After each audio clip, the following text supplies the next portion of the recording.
So I know that this was a big bounce back performance because no one was happy after Wednesday night. What was the message and how did your team respond to that message?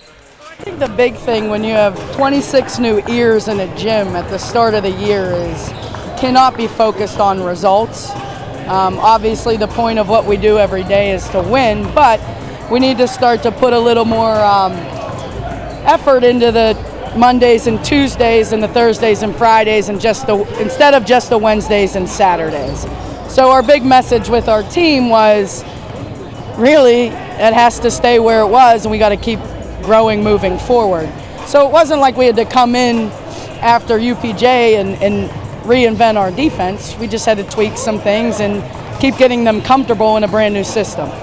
Talking about that defense, your team was suffocating on that end, especially the second quarter. You allow 4 points. Now, a little bit more scoring for Bloomsburg in the second half when the outcome seemingly was decided, but what worked so well defensively, especially in that quarter? I think it was we put on accountability for guarding the person in front of you.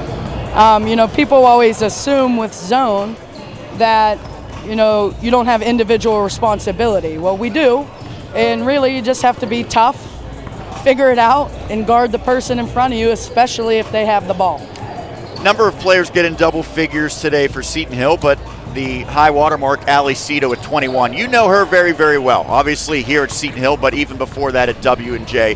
How have you seen her evolve and develop throughout her career? Well, maturity. Ali is a kid that since she walked in the gym, she's been so hard on herself.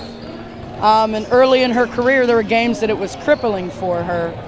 And she just works so dang hard and wants to win.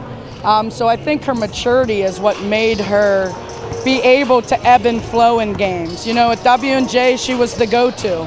Here, there are nights that she kind of just has to stick to her role. There are other days she got to show up and get some points. But I think that's the beauty of her as a complement to this team. But I also think it's the beauty of our team. There's different big players every single night for us.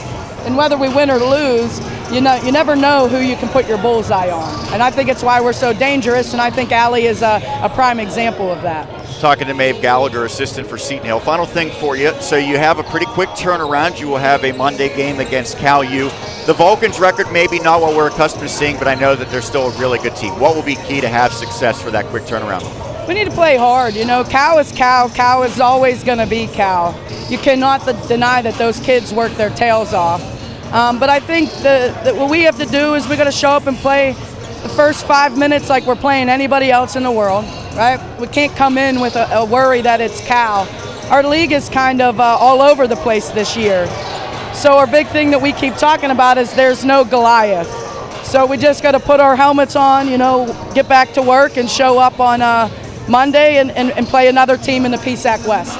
Maeve, thank you so much for doing this. Congrats on the victory. Go enjoy. We'll see you again Monday. Thank you, guys. Thank you.